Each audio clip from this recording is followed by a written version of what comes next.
ഈ എബ്രായർ 13-ാം അധ്യായം 20-21 വാക്യം പഠിക്കുമ്പോൾ നിത്യ നിയമത്തിന്റെ രക്തത്താൽ ആടുകളുടെ വലിയ ഇടയനായ നമ്മുടെ കർത്താവായ യേശു മരിച്ചവരുടെ ഇടയിൽ നിന്നും മടക്കി വരുത്തിയ ദൈവം. എവിടെ നിന്നാണ് മടക്കി വരുത്തിയത്? മരിച്ചവരുടെ ഇടയിൽ നിന്ന് മടക്കി വരുത്തി. ഹല്ലേലൂയ. നിങ്ങൾ ശ്രദ്ധിച്ചു നോക്കിയേ, നിങ്ങളുടെ ജീവിതത്തിൽ നിങ്ങൾ ഇവിടെ ഇരിക്കുന്ന പലരും 60 കഴിഞ്ഞവരുണ്ട്, എന്നാൽ 40 കഴിഞ്ഞവരുണ്ട്. എന്നാൽ നിങ്ങൾ ചിന്തിച്ചു നോക്കിയേ, നിങ്ങളുടെ ജീവിത അനുഭവത്തിൽ 60 കഴിഞ്ഞവരോട് ഞാൻ ചോദിക്കുകയാണ്, 60 വയസ്സ് വരെ നിങ്ങൾ കണ്ടിട്ടുണ്ടോ ഒരു മനുഷ്യൻ മരിച്ച് അടക്കം ചെയ്തതിനു ശേഷം മടങ്ങി വന്ന ചരിത്രം നിങ്ങൾ കേട്ടിട്ടുണ്ടോ?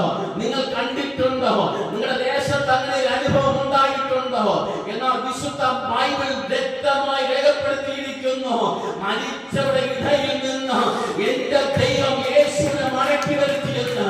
പുനരുത്ഥാനത്തിന്റെ ശക്തി കൊണ്ട് എന്റെ ദൈവം മരിച്ചവരുടെ ഇടയിൽ നിന്ന് അവനെ മടക്കി വരുത്തി.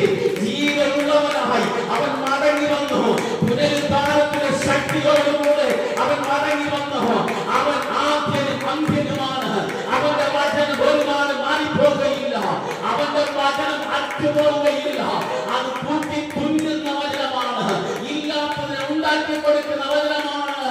അവൻ മരിച്ചവരുടെ ഇടയിൽ നിന്ന് എന്റെ ദൈവം ക്രിസ്തുവിനെ വിളിച്ചു വരുത്തി. ഹല്ലേലൂയ. സ്തോത്രം. അത് ഒരു കാര്യം വ്യക്തമായി മനസ്സിലാക്കണം. അതുകൊണ്ടാ ദൈവത്തിന്റെ വചനത്തിന് ഇത്ര മഹത്വം. അതുകൊണ്ടാ ഇന്നും ഭൂമിയിൽ രക്ഷകൾ സംഭവിച്ചുകൊണ്ടിരിക്കുന്നത്. ഓരോ ദിവസവും ഓരോ മണിക്കൂറുകൾ കഴിയുമ്പോൾ, ഓരോ സെക്കൻഡുകൾ കഴിയുമ്പോൾ നൂറുകണക്കിന് ജനം ക്രിസ്തുവിനെ അറിയാൻ